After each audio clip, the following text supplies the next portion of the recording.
এলেম ছাড়া মানুষ সঠিক পথ চিনতে পারে না।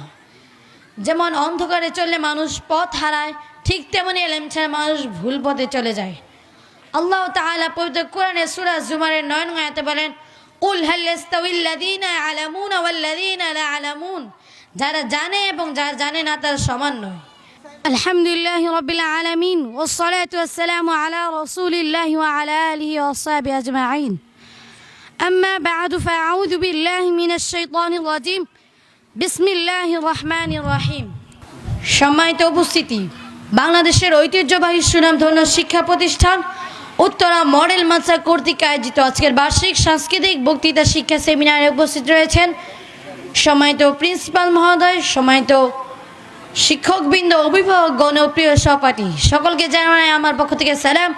আসসালামু আলাইকুম ওয়া রাহমাতুল্লাহি ওয়া বারাকাতুহু। আজ আমি আলমে দ্বীন শিক্ষাদানের গুরুত্ব ও কেন এটি আমাদের জন্য প্রয়োজন এই বিষয়ে কিছু কথা বলব। প্রিয় দর্শক মণ্ডলী, এলেম বা ইলম হলো আলো। এলেম ছাড়া মানুষ সঠিক পথ চিনতে পারে না। যেমন অন্ধকারে চললে মানুষ পথ হারায়, ঠিক তেমনি এলেম ছাড়া মানুষ ভুল পথে চলে যায়। আল্লাহ তাআলা পবিত্র কোরআনে সূরা জুমারের 9 নং আয়াতে বলেন, কুল হাল ইয়াস্তাউিল্লাযীনা ইয়ালামুনা ওয়াল্লাযীনা লা ইয়ালামুন, যারা জানে এবং যারা জানে না তার সমান নয়। এলেম শিক্ষা দেওয়া খুবই গুরুত্বপূর্ণ, কারণ প্রথমত এলেম মানুষকে ভালো ও খারাপের পার্থক্য শেখায়। দ্বিতীয়ত এলেম সমাজকে সুন্দর ও শান্তিপূর্ণ করে তোলে। তৃতীয়ত এলেম মানুষকে আল্লাহ ভীরু চরিত্রবান করে। আমাদের প্রিয় নবী হযরত মুহাম্মদ সাল্লাল্লাহু আলাইহি ওয়াসাল্লাম মিশকাত শরীফের 34 নং হাদিসে বলেছেন, তালাবুল ইলমি ফারিদাতুন আলা কুল্লি মুসলিম। ইলমে দ্বীন শিক্ষা করা প্রত্যেক মুসলমানের উপর ফরজ।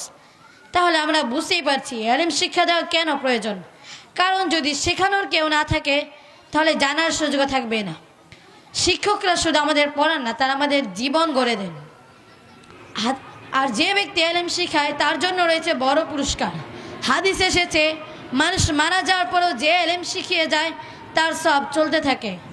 অতএব আমাদের উচিত শিক্ষকদের সম্মান করা, মনোযোগ দিয়ে পড়া এবং শেখা ইলম অনুযায়ী আমল করা। আল্লাহ তাআলা আমাদের সবাইকে নেক ইলম অর্জন করে তার শিক্ষা দেওয়ার তৌফিক দান করুন।